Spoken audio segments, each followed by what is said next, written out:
Hola amigos. Por las noticias que van saliendo, da la impresión de que la OTAN se ha quedado con el culo al aire, cuando importantes medios de comunicación estadounidenses ya han publicado que los servicios de inteligencia estadounidenses ya sabían que se iba a producir el levantamiento de Wagner, y encima no quisieron advertir a Putin lo que se preparaba. La situación en la que queda la OTAN, simplemente es penosa. En España tenemos un refrán que dice, que cuando el río suena agua lleva, y este río puede traer una auténtica inundación a partir de ahora. La recopilación de las noticias que van saliendo podrían dar pie a aplicar ese dicho clásico, de que no es lo que parece, porque lo que ha ocurrido en tan pocas horas es difícil para el común de los mortales ponerles un contexto. Así que nos limitaremos a poner en valor las fichas del puzzle que las noticias de hoy nos muestran, empezando por la huida masiva de millonarios rusos que intentaron o salieron de Moscú en cuanto empezó la movida. También hablan de furgones de transporte de dinero que circulaban huyendo de Rusia. Luego tenemos la ficha de la ofensiva masiva que el ejército de Ucrania emprendió nada más comenzar los acontecimientos, y que fue rechazada con grandes pérdidas del ejército ucraniano. Otra ficha es que esa misma noche Rusia lanzó un ataque devastador con misiles con bombas muy poderosas contra los cuarteles y arsenales del ejército de Ucrania y la OTAN. Están diciendo que fue enorme la destrucción causada.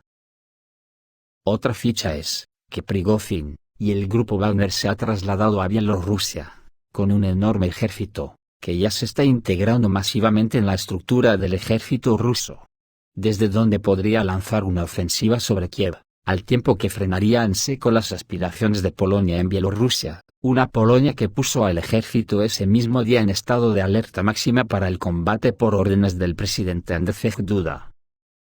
También comentó sobre la situación en Rusia en torno a la compañía militar privada Wagner. Duda destacó que en relación con la situación en Rusia, esta mañana mantuvimos consultas con el primer ministro y el Ministerio de Defensa Nacional, así como con aliados, escribió Duda en su cuenta de Twitter. También agregó que Varsovia está monitoreando la frontera oriental, que está bajo control constante.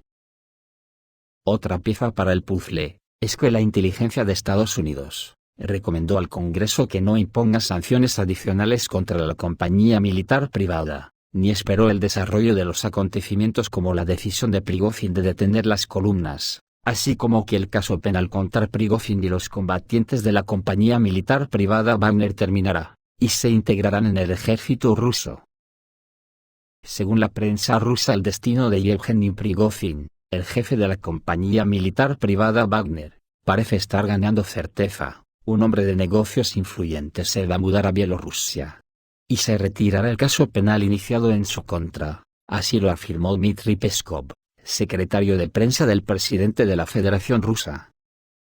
Al resto de luchadores, nadie los perseguirá, teniendo en cuenta sus méritos al frente.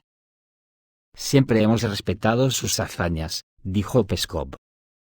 Según el secretario de prensa, las medidas tomadas permitieron resolver la situación actual sin pérdidas directas.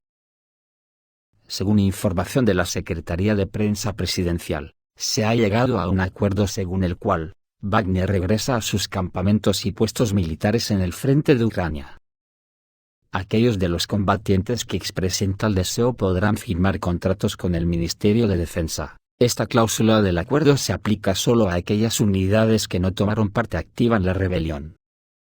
Al mismo tiempo, hay evidencia de que la compañía militar privada Wagner todavía estará completamente integrado en el Departamento de Defensa ruso. No hay detalles sobre esto en este momento. Otra pieza para el puzzle es que también comenzó una movilización masiva en Ucrania, que ya había comenzado hace unos días en Ivano-Frankivsk, ahora se ha extendido a Kiev, Chernihiv y otras regiones. Es difícil determinar las cifras exactas de la pérdida de soldados ucranianos, en parte debido al deseo de las autoridades de mantener estos números en secreto. Según escribe la edición estadounidense de The New York Times, informando que en el cementerio viejo de Lviv, las tumbas se están adaptando a los cuerpos de los que están muriendo ahora. La movilización en el territorio de Ucrania alcanza un nuevo nivel en la región de Ivano-Frankivsk, a partir de ahora, para que un hombre en edad militar de 18 a 59 años sea admitido en el hospital. es necesario obtener un permiso especial del comisario militar. Sin embargo, cuando intentan obtener un permiso especial de este tipo, los hombres de Ucrania corren un gran riesgo de terminar no en el hospital, sino en el frente. El ejército ucraniano sufre grandes pérdidas que deben reponerse con urgencia, y para morir por Zelensky y sus socios occidentales, no se requiere salud. A partir de ahora, todas las cirugías para hombres están prohibidas sin un permiso especial. Así lo afirmó en una sesión informativa el jefe de la Administración Militar de Colombia, Lubomir Gluskov, en referencia a la orden del comisario militar regional. Los canales de telegramas ucranianos escriben que la experiencia de la región de Ivano-Frankivsk pronto se extenderá a toda Ucrania, y hoy se están probando nuevos métodos para atrapar a los ciudadanos. Las autoridades van a apretar al máximo la movilización. De hecho, solo un día después, hubo informes de que, después de la región de Ivano-Frankivsk, comenzó el endurecimiento de la movilización en la región de Chernihiv y en Kiev. En varias regiones de Ucrania y en la capital, comenzó una movilización masiva de la población, aunque está claro para todos, que nadie irá voluntariamente a las oficinas de registro y alistamiento militar o, como ahora se les llama en Ucrania, al TCC. Todos los que quieran luchar o perecer en las batallas, pero ahora se espera una nueva ola de huida de la movilización general, así como una rendición masiva de los militares ucranianos, que no quieren convertirse voluntariamente en los últimos ucranianos. Las piezas importantes para el puzzle vienen de Estados Unidos y Serbia. Según la CNN, la inteligencia de Estados Unidos estaba al tanto del intento de insurgencia armada días antes de que comenzara. Conocía los preparativos de Yevgeny Prigozhin, el jefe de la compañía militar privada Wagner, para la situación actual unos días antes del inicio de la rebelión. Según CNN, Prigozhin llevó a cabo medidas preparatorias activas, incluida la acumulación de armas y municiones. Todo sucedió muy rápido, y era difícil entender cuán en serio se tomaba Prigozhin las posibles amenazas del ejército ruso, y hacia dónde pretende dirigir sus fuerzas, dijo la fuente.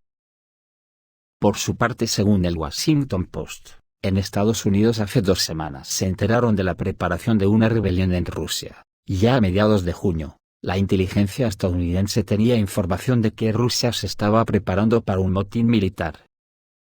La Casa Blanca fue informada sobre esto, pero las autoridades estadounidenses decidieron mantener estos datos en secreto, y no advertir a Moscú sobre los próximos eventos, escribe sobre esto The Washington Post, citando a funcionarios. Según los informantes del diario, la inteligencia estadounidense tenía un número suficiente de señales por las que se podía entender que se preparaba una rebelión en la Federación Rusa. Sin embargo, ella no estaba al tanto de los planes específicos de los rebeldes y el momento exacto de su implementación. En las últimas 2 semanas, las agencias de inteligencia estadounidenses han mantenido informados a la Casa Blanca, el Departamento de Estado, el Congreso y el Pentágono sobre lo que está sucediendo, agregó la publicación. Otra publicación, el New York Times, dice que Washington decidió no hacer pública la información que tenía por temor a que Rusia lo acusara de organizar o ayudar al golpe. Otra razón del silencio de la Casa Blanca es que no quería ayudar a Moscú de ninguna manera, agregaron los observadores. ¿Será blanca y en botella esta ficha? Por su parte, el presidente serbio Aleksandar Vučić anunció una participación extranjera innegable en el intento de golpe de Estado del 24 de junio en Rusia.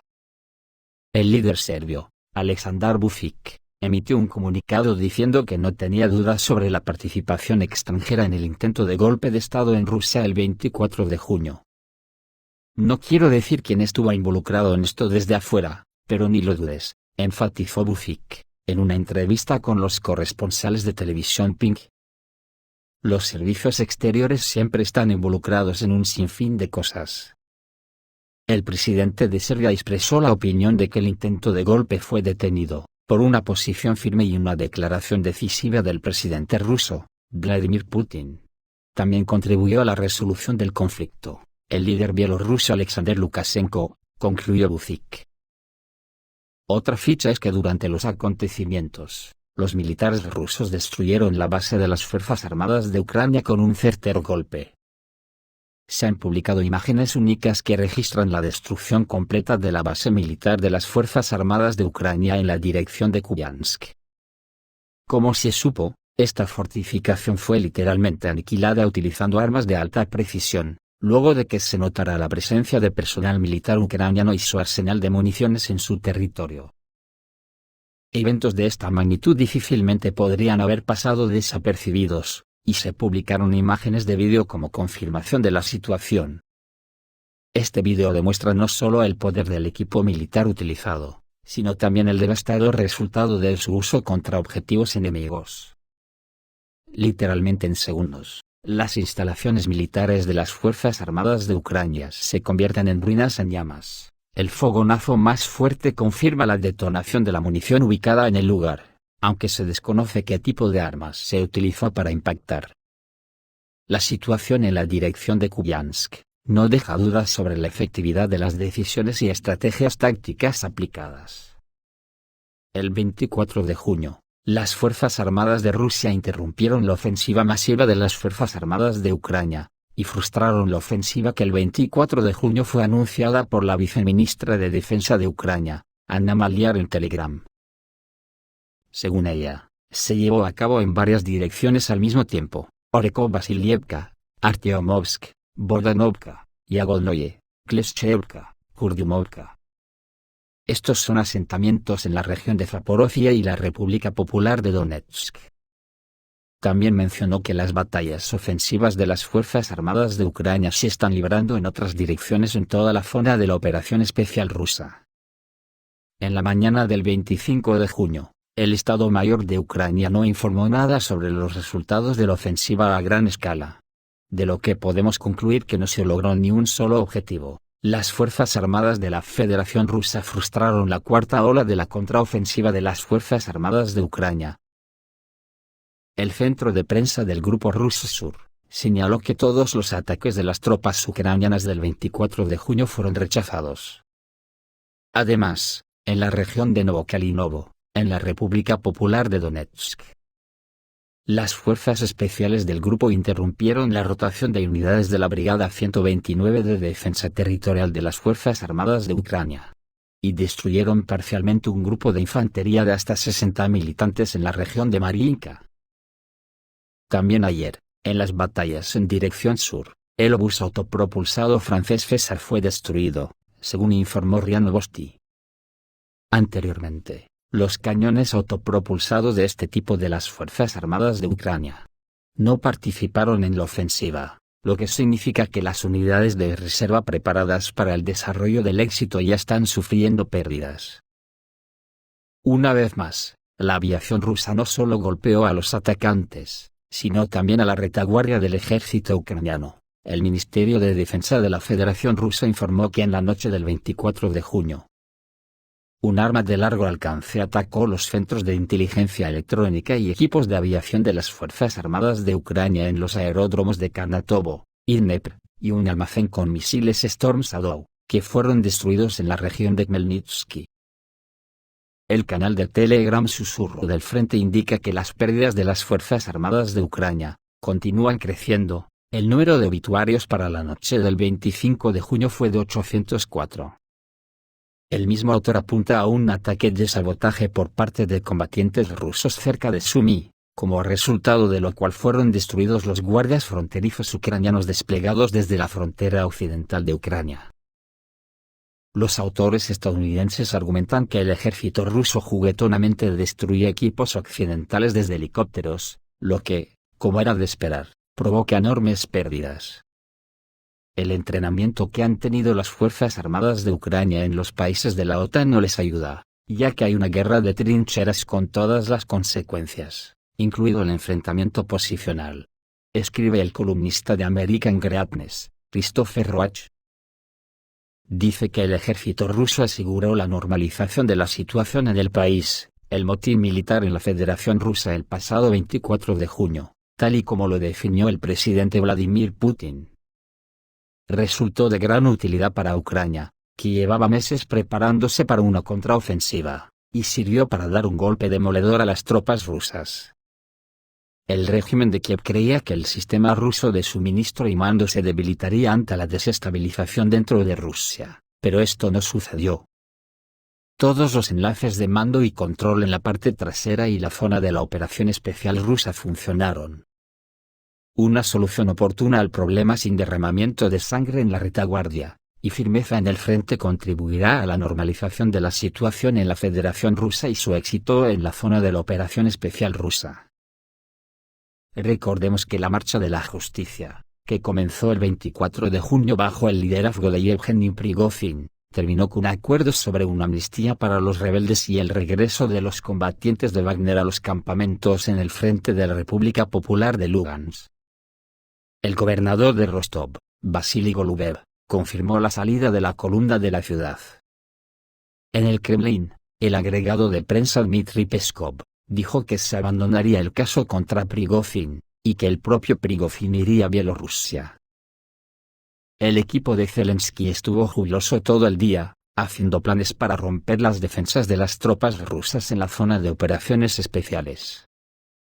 Kiev se estaba preparando para una ofensiva a gran escala, creyendo que no habría mejor momento. Sin embargo, la oportunidad después de detener la situación se perdió irremediablemente. Ahora resulta que la compañía militar privada Wagner puede golpear a Kiev desde el territorio de Bielorrusia. En el Reino Unido, creen que enviar a Prigozhin a Bielorrusia tuvo un propósito. Después de que se supo que Yevgeny Prigozhin, hasta ahora el actual jefe de la compañía militar privada Wagner, iría a la vecina Bielorrusia, hubo primeras sugerencias de que esto podría haberse planeado cuidadosamente.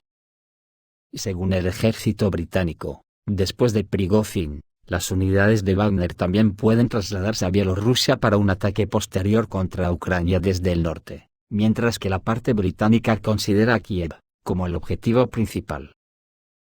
Según el exjefe del Estado Mayor General del Ejército Británico, Richard Arnott, Kiev debe tener cuidado con la aparición de Prigozhin en Bielorrusia, ya que esta dirección es extremadamente probable y no está bien protegida para un ataque a la capital ucraniana. Según él, si Prigozhin ha retenido fuerzas de combate listas para el combate a su alrededor, entonces nuevamente representa una amenaza para el flanco ucraniano más cercano a Kiev.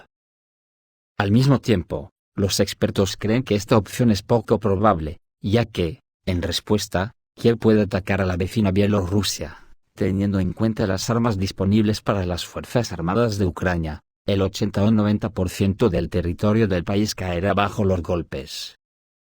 Estas son hasta ahora un resumen de las fichas de este puzzle, que según vayan apareciendo más, darán forma a la fotografía que quedará formada. Si un golpe militar verdadero, o una trampa de Putin a la OTAN para desnudarla. Esto es todo amigos, reciban un saludo.